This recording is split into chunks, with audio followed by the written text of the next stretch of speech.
Welcome to our special reading of Ezekiel chapter 1, Ezekiel's inaugural vision. In my 30th year, in the 4th month on the 5th day, while I was among the exiles by the Kebar River, the heavens were opened, and I saw visions of God. On the 5th of the month, it was the 5th year of the exile of King Jehoiachin. The word of the Lord came to Ezekiel the priest, the son of Buzi, by the Kebar River in the land of the Babylonians. There the hand of the Lord was on him. I looked, and I saw a windstorm coming out of the north, an immense cloud with flashing lightning and surrounded by brilliant light. The center of the fire looked like glowing metal, and in the fire was what looked like 4 living creatures. In appearance their form was human, but each of them had 4 faces and 4 wings. Their legs were straight. Their feet were like those of a calf and gleamed like burnished bronze. Under their wings, on their 4 sides, they had human hands. All 4 of them had faces and wings, and the wings of one touched the wings of another. Each one went straight ahead. They did not turn as they moved. Their faces looked like this. Each of the 4 had the face of a human being, and on the right side, each had the face of a lion, and on the left, the face of an ox. Each also had the face of an eagle. Such were their faces.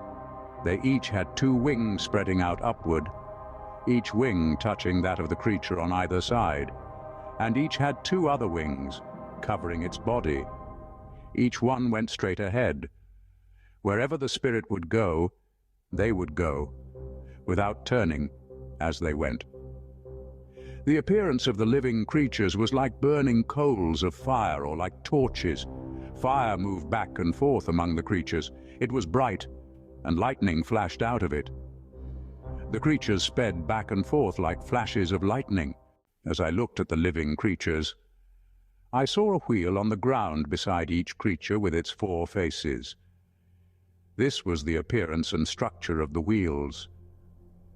They sparkled like topaz, and all 4 looked alike. Each appeared to be made like a wheel intersecting a wheel. As they moved, they would go in any one of the 4 directions the creatures faced. The wheels did not change direction as the creatures went. Their rims were high and awesome, and all 4 rims were full of eyes all around. When the living creatures moved, the wheels beside them moved. And when the living creatures rose from the ground, the wheels also rose. Wherever the Spirit would go, they would go, and the wheels would rise along with them, because the Spirit of the living creatures was in the wheels. When the creatures moved, they also moved. When the creatures stood still, they also stood still. And when the creatures rose from the ground, the wheels rose along with them, because the Spirit of the living creatures was in the wheels. Spread out above the heads of the living creatures was what looked something like a vault, sparkling like crystal and awesome. Under the vault their wings were stretched out one toward the other, and each had 2 wings covering its body. When the creatures moved, I heard the sound of their wings like the roar of rushing waters, like the voice of the Almighty, like the tumult of an army. When they stood still, they lowered their wings. Then there came a voice from above the vault over their heads, as they stood with lowered wings. Above the vault over their heads was what looked like a throne of lapis lazuli, and high above on the throne was a figure like that of a man. I saw that from what appeared to be his waist up he looked like glowing metal as if full of fire, and that from there down he looked like fire, and brilliant light surrounded him, like the appearance of a rainbow in the clouds on a rainy day.